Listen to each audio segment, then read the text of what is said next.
Welcome to Trending Upward, and this is Chad Hayes. I want to thank you for tuning in to today's episode of Trending Upward, and I trust that the podcast today will be a help to you. It is my desire that the Word of God be used in such a way on this platform that it would be a help to you as you seek to trend upward. It is important that this life that we live be an ascending Christian life and not a descending Christian life. I trust it to be a help to you as you listen today.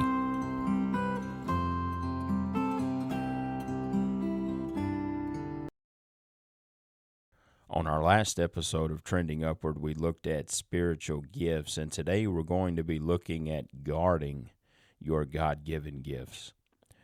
So, God is the ultimate source of our gifts. So our gifts have purpose. In 1 Peter 4 and verse 10, as every man hath received the gift, even so minister the same one to another, as good stewards of the manifold grace of God. On our last episode, we looked at how it's only by God's grace that we have been gifted. So when we think of divine gifts, we must be reminded that our gifts are not random. They are given by God, and God is very methodical. God knows you and I inside and out. He knows what makes us tick, so to speak. He knows what makes us go.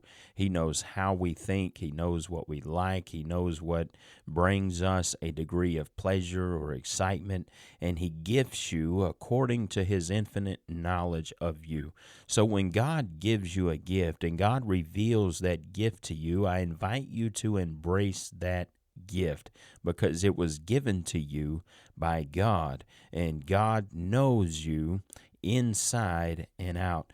The Bible refers to preaching as a gift. The Bible refers to pastors as being a gift to the church. But I can tell you, when I resurrendered my life to the Lord, I was struggling at embracing the gift. Honestly, it was a gift that I didn't necessarily know that I wanted to receive and use. I was scared. I had doubts. I'm introverted. I'd rather talk to one person one-on-one than to get up in a public setting. But it was a gift that I had to receive. If I was going to be right with God, I was going to have to receive that gift. So I received that gift. Some gifts are hard to receive. And the main reason why they're hard to receive is because we know that we have to exercise those gifts, and that's what scares us. See, it's not just the call to preach. I could have done nothing with that. No, what scared me was that I knew if I accepted that gift, I was going to have to use it. You see, there's a lot of directions that we could go in terms of gifts. Whether your gift is generosity or serving or teaching or encouragement or music, it all comes back to God's grace. But in going back to 1 Peter 4 and verse 10, as every man hath received the gift, even so minister the same one to another as good stewards of the manifold grace of God. So notice the word stewards. This means that you and I do not own our gifts. We simply manage it in the way that God would have us to. This means that how you use your gift matters to God. You see, I am a preacher, but I don't own the message. I am a pastor, but I do not own that gift. I don't own counseling, even though I am also a counselor. Whatever gift you have, whether it's singing, music, teaching, serving in various areas, you don't own the gift. God does. And God gives us gifts to turn around and to use them for His glory. Now, this is the tricky part because the devil also knows about your gift. Those around you know about your gift. People know if you are generous. People know if you can sing, if you can play, if you can teach, if you can serve. They know, and the danger therein lies that the devil wants you to do nothing with your gift. And the world, and at times, even those amongst the brethren, will want to constantly access your gifts. So be reminded of something today. Everyone who comes, to try and gain access to your gift isn't sent by God. Matthew 7 and verse 6. Give not that which is holy unto the dogs, neither cast ye your pearls before swine, lest they trample them under their feet and turn again and rend you. The Bible uses very strong language here, and essentially what this means is there are people in this world, and tragically even in our churches, who don't value the gift that God has given you. And if you keep pouring into people who disrespect you or maybe misuse you, or maybe they're trying to take advantage of your gift, you have to be reminded that no fruit will be brought about as a result of that union. It will bring harm to you. And I tell you something else, when we misuse our gifts on those who are like this, we won't have much of our gifts left for those that the Lord would seek to send us to truly be able to help and minister to them.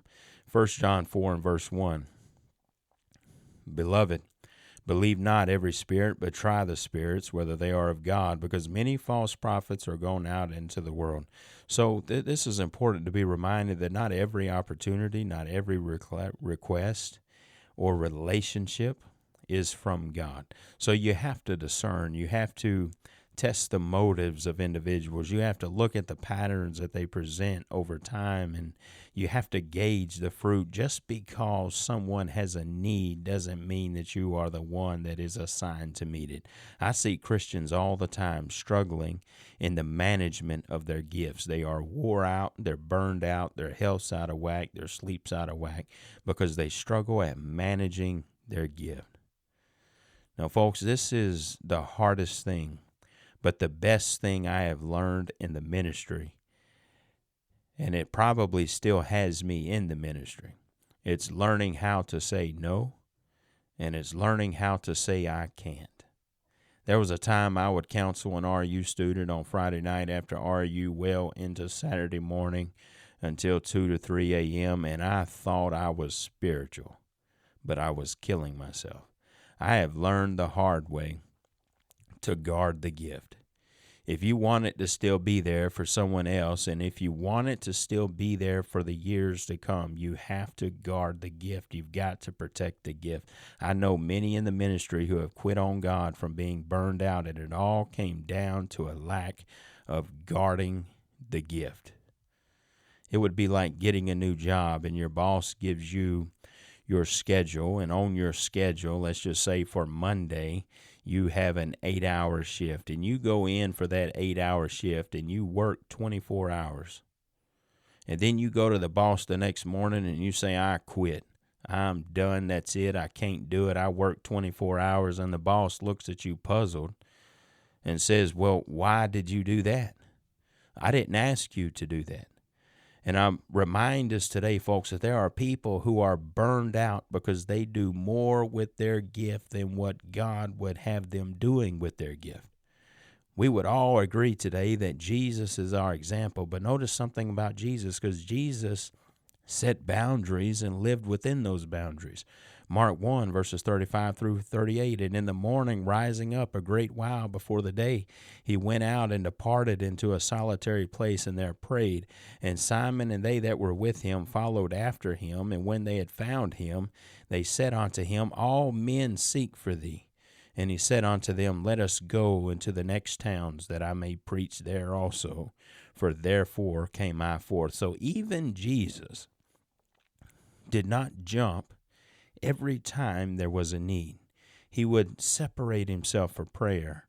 He would separate himself for fasting. He would separate himself for communion with God. And sometimes, like in this case, he quite simply had other towns that he needed to go to, even though the need was everywhere all around him.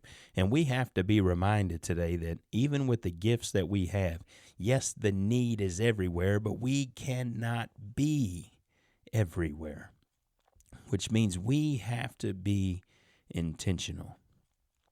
When we look at the ministry of Christ, you can see that throughout his earthly ministry, it was methodical.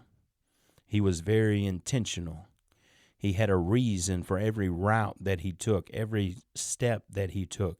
It wasn't always the straight line, which is the fastest way from point A to point B is a straight line. It wasn't always the easy path. It wasn't always the quickest path. But every time it was carefully considered in light of God's will. What is the greatest need for the hour? Because you can't do everything, and you cannot be everywhere. So how can you exercise your gift in the way that meets the greatest need for the hour? Everything else is secondary. Everything else is low-hanging fruit that sometimes distracts us from what's the most important, what's the most essential. So people were looking for Jesus, but Jesus chose his own purposes and the will of the Father over trying to meet every demand. He made time to step away. He made time to focus. He took time to pray. So what does this teach us? This shows us that constantly being available is not the same as being obedient. Sometimes we try to make ourselves constantly available to our detriment, when God would just have us to be obedient to where he would send us. Notice also, not every burden is yours to carry. We've looked before on the podcast about burden bearing. And when we think of Galatians chapter 6, in the same chapter where we are encouraged to bear ye one another's burdens, we also see in Galatians 6 and verse 5, for every man shall bear his own burden. There's a difference between helping someone and carrying for them what God never intended for you to carry. And I'm telling you today, sometimes people have burdens, and it's God's will for them to carry it, and to carry it while depending on him. Because that's what burdens essentially cause us to do. When we're burdened down, we turn to the Lord. We turn to Christ. We turn to our Messiah, our deliverer, the one to help us through it. Well, what happens if we as believers are constantly trying to remove the burdens from others? They never learn to draw closer to Christ. I believe I would probably, if I were ever wealthy, I would had the Lord blessed me with wealth in previous years, I'd have bought people cars, I'd have bought people houses, I'd have done all kinds of stuff for people, just recognizing the need. But what would that have done? That would have crippled them in their walk with the Lord, and crippled them at just being dependent upon God and taking their burdens and casting it upon him. Because you know what we do, good-hearted, goodwill and all? We try to remove the burdens from other people that God would have them to carry and for them to give to others. Some people are responsible for their own actions, for their own growth, and their own effort. 2 Thessalonians 3 and verse 10, for even when we were with you, this we commanded you, that if any would not work, neither should he eat. You know, the Bible teaches accountability from Genesis to Revelation. God does not call you to continually pour into people who refuse to take responsibility for themselves. This kind of giving, it leads to a depletion of your gifts. It doesn't lead to fruitfulness. And I've had to learn this at times, because I tell you what, when there are often times when you are someone who is gifted, again, society takes notice. People within the church will take notice of what your gifts are. And people will desire to, piece after piece after piece after piece, take something from you until you have nothing left. So it is essential today that we learn to guard our gifts. Yes, we should always be willing for whoever the Lord may put across our paths, or whatever ministry opportunity. I am constantly turning down ministry opportunities because I cannot do everything. I can't teach everywhere. I can't teach for everybody. I can't be involved in different Bible colleges and seminaries and things like that. I can't do it because I cannot be everywhere. And I had to learn the hard way early on in the ministry that if God has called me to pastor and my job is to pastor, then I cannot take on all kinds of things that are peripheral in nature. I have to keep pastoring as number one, and ministering to God's people as number one. Whatever your gift is today, I invite you to protect it, because the devil's after it. The devil knows that God has gifted you. He knows in what ways God has gifted you. And he knows in what ways God would have you to use and exercise that gift. And he knows who the beneficiaries would be of that gift. And the devil wants to get to your gift. It's often been said, even in war, they get to the supply routes. You have troops waiting on supplies, waiting on ammo out on the battlefield. And the enemy attacks the supply route. They want to get to your food. They want to get to your nourishment, your water. They want to get to your ammo. They want to get to the supply route. And the devil wants to get to you. And he wants to disrupt your life. And he wants to get you spending your gifts in different areas that would be of a waste, because God has not sent you there to interfere with the supply route for those that God would have to be benefited through your gifts.